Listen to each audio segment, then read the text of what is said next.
Tuan Guru, tapi ada satu hal yang bahaya juga bagi demokrasi kita.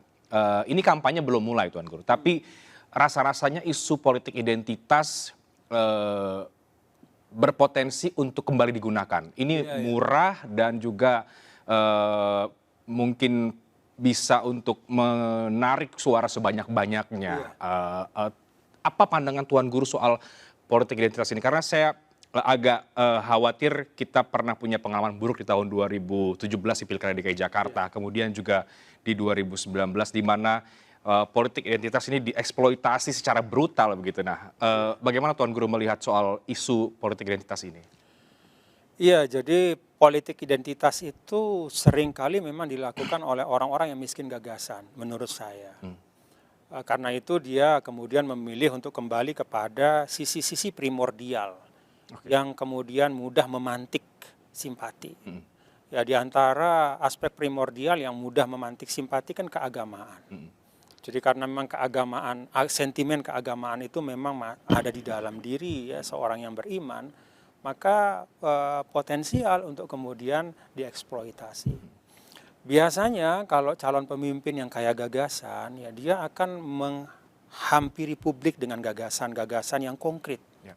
Misalnya kalau kita di Indonesia bicara tentang politik pembangunan ke depan, kan kita punya agenda untuk mengurangi kesenjangan. Ya, ya. Ya, sang pemimpin akan datang, saya, bapak-bapak, ibu-ibu, menawarkan gagasan agar ketimpangan ini menurun, Gini rasio berkurang dengan A, B, C, D.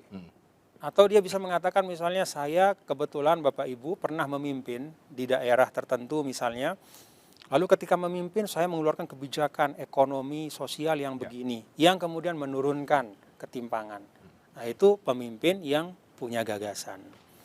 Tapi kalau enggak ya memang kemudian di antara yang sering dilakukan kembali untuk kemudian mengeksploitasi ya sisi primordial dalam hal ini sentimen keagamaan. 2024 itu masih mungkin tidak, Tuan Guru? Sangat mungkin ya, dan itu memang sangat bergantung kepada para key players ya, artinya pelaku-pelaku kunci dari kontestasi itu. Misalnya katakanlah kalau kita bicara eksekutif ya, Pilpres misalnya, bagaimana para tokoh-tokoh yang digadang-gadang ini memaknakan bahaya dari politik identitas. Kalau dia melihat bahwa wah ini justru jadi ruang saya nih.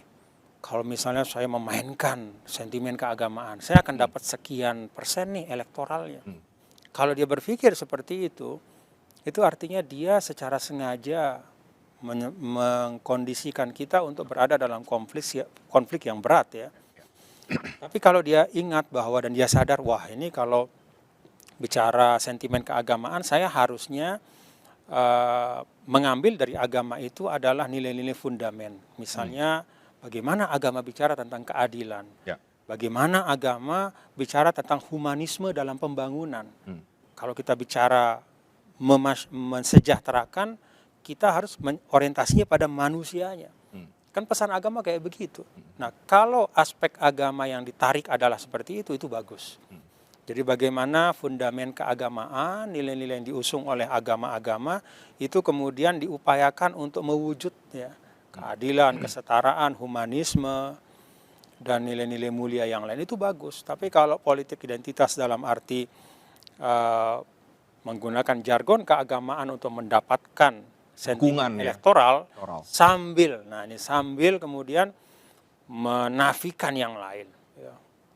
Kelompok saya lah yang merepresentasikan agama A misalnya.